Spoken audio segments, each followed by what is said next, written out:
I wish it were you holding that diploma tonight, Sophie. Then because Mia's degree doesn't impress me. It's embarrassing. That was my dad, Daniel Parker, saying it at my graduation party. 50 people, champagne, smiles. And somehow, none of them were meant for me. My mom, Elaine, actually nodded like he'd just said something reasonable. I walked out so quietly you'd think I was staff. 2 weeks later, they were still spiraling from what happened next. Before I tell you, quick favor. If you've ever been the wrong child in your own family, hit like, subscribe, and comment where you're watching from. Because this story, it gets ugly. And then it gets satisfying. I knew my family didn't love my career choice, but I didn't realize they were willing to erase me in public. So I'm Mia Parker, 22, newly graduated nurse. And in my house, nurse might as well mean failure. My dad, Daniel, is a high-powered attorney, senior partner, expensive watch, the kind of smile that only shows up when someone's important is watching. My mom, Elaine, comes from a long line of lawyers, so she treats law like a religion. And then there's my little sister, Sophie, 19, pre-law, and basically the son my parents orbit around. When I told them I got accepted into nursing school, I thought they'd be proud. I was shaking, smiling, trying to sound confident. My dad didn't even pretend.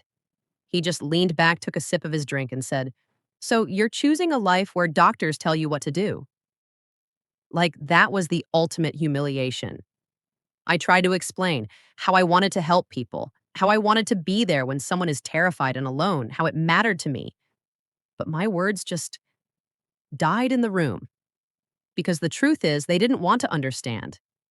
Understanding would mean respecting it. After that, every call home was about Sophie, Sophie's grades, Sophie's internships, Sophie's future. Meanwhile, I was working double shifts, paying my own tuition, surviving clinical rotations that left me emotionally wrecked. And I still graduated at the top of my class. Did they come to my pinning ceremony? Nope. Did they ask how I was holding up? Not once. The party was the part that really messed with my head. 2 months before graduation, my mom emailed me like she was scheduling a dentist appointment. Graduation celebration, Saturday, 7 p.m. The Marlowe Room at Hawthorne House, guest list attached. No congrats, no how do you feel, just logistics. Like I was a project. I opened the guest list and my stomach literally dropped. 53 names. I recognized maybe 10. The rest? My dad's colleagues, firm partners, clients, their spouses, even Sophie's friends. And my people. My mentor, Professor Kay Reynolds, my best friend Tanya, the nurses who trained me during clinicals. None of them were invited. I called my mom immediately, and she answered with that calm, slightly pitying voice she uses when she thinks I'm being irrational. I said, "Can I add a few of my people? These are the folks who actually helped me get here." She didn't even hesitate. "Mia, your friends wouldn't fit the atmosphere." Fit the atmosphere. Like they were stains on a white couch. Then she said it, like it was totally normal. "The partners' wives will be there. We need the right impression." An impression. That's what my graduation was to them. A branding opportunity. I hung up and sat there staring at the invitation she'd mailed me for my records. And that's when I saw the line that honestly made my hands shake. Celebrating the Parker family, not celebrating Mia, not nursing graduation, just the family. I was a footnote in my own milestone. And here's the worst part. Maybe you'll relate to this. I still tried to earn it. I still told myself if I just keep proving I'm worth it, they'll eventually see me. That kind of hope is toxic because it keeps you shrinking. It keeps you quiet. It makes you accept disrespect just to avoid losing whatever scraps of affection you're still chasing. A few days before the party, I drove to my parents' house and asked my dad directly if we could make it feel like a graduation party.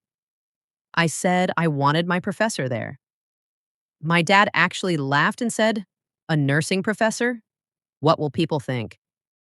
Then he looked me dead in the eyes and said, "This isn't your party. It's a Parker event. Try not to draw attention to yourself." At that moment, something in me cracked. Not loudly, not dramatically, just quietly. Because if your own father can tell you not to draw attention at your graduation, What he's really saying is, you don't deserve to be seen. And that's when my phone buzzed with a voicemail from a number I didn't recognize. One message that would change everything. If you've ever felt invisible in your own family, comment, I see you, because part two is where the tables start to turn. That voicemail, it was from St. Augustine Medical Center, the most competitive hospital network in our state. The kind of place where new grads beg for interviews and still get ghosted. The message said they wanted to speak to me in person. I didn't sleep that night. I just stared at the ceiling thinking, why would they call me? Is this real? Did someone mess up? In the morning, I called the only person who had ever consistently shown up for me, my grandma, Ruth Carter. Grandma Ruth isn't the sweet little old lady type. She's 78 and still walks like she owns whatever room she steps into. She spent 40 years as a nurse, the kind who can silence a room full of arrogant doctors with one look. When I told her about the party, how the guest list wasn't mine, how my parents were turning it into Sophie's pre-law spotlight, she got quiet. Then she asked, "Did your father invite me?"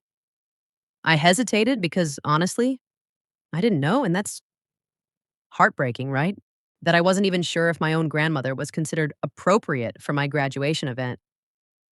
Grandma Ruth's voice hardened. "I'll be there either way." I told her I didn't want drama. She laughed, and I swear it was the calmest threat I've ever heard. "Honey, I've faced administrators who thought nurses were disposable. Your father doesn't scare me." Then she dropped a bomb. She knew Dr. Miles Warren, the director of recruitment at St. Augustine. My brain short-circuited. "You know him?" "We served on a community health board together for years," she said like it was nothing. "He mentioned you. I told him the truth." The truth. Not my parents' version of me, the black sheep, the actual me. When I hung up, I just sat there feeling two things at once: gratitude and grief.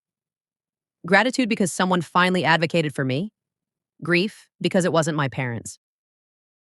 That afternoon, I received the email, formal offer of employment, emergency department, starting salary, $78,000, benefits, training, and the note that made my heart pound. They wanted to present the offer at a significant life event to honor my achievements. My hands were shaking so hard I had to set my phone down, and I'll admit it. This thought was petty, but it was honest. My dad's associates start lower than that. The family that treated me like a disappointment had built their whole identity around prestige and money. And here I was with an offer that quietly outshined what they worshipped. At the bottom of the email was the part that made me tear up. Recommended by Mrs. Ruth Carter, who described you as the most exceptional nursing student she's seen in 4 decades. Grandma didn't just mention me. She went to bat for me with her full reputation. I drove to her house the next morning, and she was already on the porch with tea, like she knew I was coming. Of course she did. I asked why she didn't tell me. She said, "Because it wasn't mine to announce. You earned this." Then she told me something about my dad that explained everything. He came from nothing, fought his way into the legal world, and married into my mom's legacy. He measures worth by titles, by what impresses other lawyers. And when he met Grandma Ruth wearing a nurse's uniform, he basically treated her like proof of what he escaped. And suddenly it made sense why he hated my choice. Nursing wasn't less, it was just not his trophy. Grandma handed me another envelope, commendation letters from my nursing school, a nomination for a national leadership program. She'd been quietly collecting proof of who I was, the way a real supporter does. Not for show, but for protection. That's when I made a decision. If my parents wanted a Parker family event, fine. If they wanted an impression, I'd give them one. I called Dr. Warren and told him the party details. I warned him my family didn't value nursing.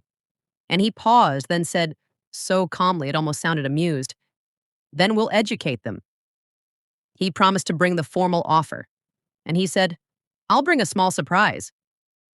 When I hung up, I felt sick, but also powerful, like I was finally holding my own life in my hands. Because for years, I thought the way to survive my family was to stay quiet, to not rock the boat, to keep hoping. But what if survival wasn't the goal anymore? What if respect was? If you're watching this and you've ever fantasized about the perfect moment where people finally realize what they've done to you, hit like. Part 3 is the night everything exploded. The venue was perfect. Of course it was. Hawthorne House looked like money. Chandeliers, white linens, roses, that soft golden lighting that makes everyone look important. My parents love places like that because it gives them a mask to wear. I walked in at exactly 7. My dad was near the entrance, shaking hands with one of his senior partners, smiling like a politician. When he saw me, he gave me a quick nod, like I was a stranger who arrived on time. My mom was fussing over Sophie's dress, emerald green, expensive, tailored. Sophie looked like a magazine cover. Meanwhile, I was wearing a navy dress I bought with overtime money, and I still felt small. Then my mom said, "You're at table 6, near the back." Near the back because the front tables were for people who matter. I sat down and stared at the banner. Celebrating the Parker family. Still no Mia. Still no nursing. Still no graduation. It felt like being erased in real time. At 7:15, the doors opened and Grandma Ruth walked in like a storm in heels. Navy suit, silver hair perfect, posture straight. She looked expensive in a way that didn't beg for approval. She just was. My dad's face went pale. He stepped forward and said, "I don't recall inviting you." Grandma smiled. Not sweet.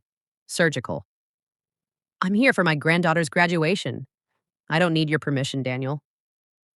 My mom rushed in whispering about not making a scene. But Grandma said, loud enough for people to hear, "How appropriate. You sat Mia in the back." You could feel the room shift. People were watching now. Dinner happened in a blur. I barely tasted anything because I knew what was coming. Then my dad stood up and tapped his glass. The room quieted instantly because that's what money does, right? It buys attention. He gave a speech about family legacy and 3 generations of law, and then turned to Sophie like she was the guest of honor. He announced her acceptance to an elite pre-law program track, and people applauded. Then he lifted his glass and said the words that still make my stomach turn. "I wish it were you holding that diploma tonight, Sophie. You're the only child who's ever truly made me proud." The room clapped, but quieter, not everyone. Some people looked uncomfortable. My mom nodded like he'd just said something inspiring, and nobody looked at me. That kind of silence is its own form of violence. It's like the room agrees you don't exist. Then Grandma Ruth stood up. She didn't shout. She didn't flail. She just said, "Daniel, you forgot something." My dad tried to laugh it off, called her dramatic. And Grandma said, "No, you made this public. You wished your daughter didn't have her own diploma at her graduation party." My mom tried to cut in about private matters, and Grandma snapped, "Private? You printed a banner that erased her name." People were fully staring now. My dad looked furious. He told her to sit down or leave. Grandma said, "I'll do neither." And that's when the doors opened again.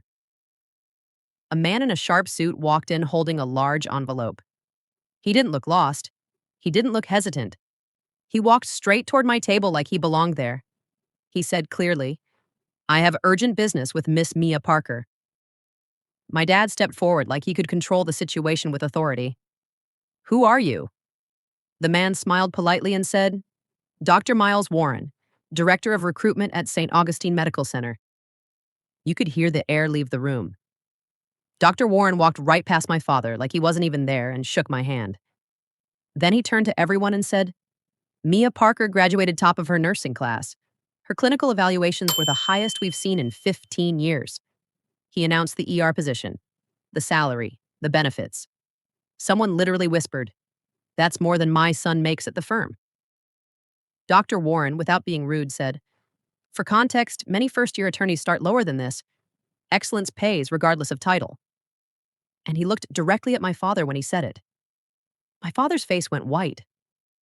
My mom's hand flew to her mouth. Sophie stared at me like she was seeing me for the first time. Then Dr. Warren read part of a commendation letter nominating me for a national healthcare leadership program. And the applause this time? It wasn't polite. It was real. My dad's colleagues were nodding. One of them said, loud enough to sting, Daniel, why didn't you tell us your daughter was extraordinary? My dad opened his mouth and nothing came out. Grandma Ruth stepped forward and said, I recommended her. I built relationships in medicine for 40 years. Work you've always mocked. Then she smiled and added, turns out being just a nurse comes with influence. That's when I stood. I said calmly, I spent years trying to be worthy of this family. Tonight I realized I don't need to audition for love. I looked at my dad. You wanted me invisible. I'm done cooperating. And something wild happened. The room didn't turn against me. It turned toward the truth. If you were me, would you have stayed or walked out? Comment it, because that decision says a lot about what you think you deserve. After that night, my life didn't magically become perfect, but it became mine. I stopped performing for people who only clap when it benefits their image. I started showing up for myself the way I'd begged them to show up for me. Sophie surprised me. She called. Not to defend them, not to compete, just to finally see me. And Grandma Ruth? She didn't just support me. She reminded me that love isn't something you earn by shrinking. Love is something you receive when you're allowed to be fully human.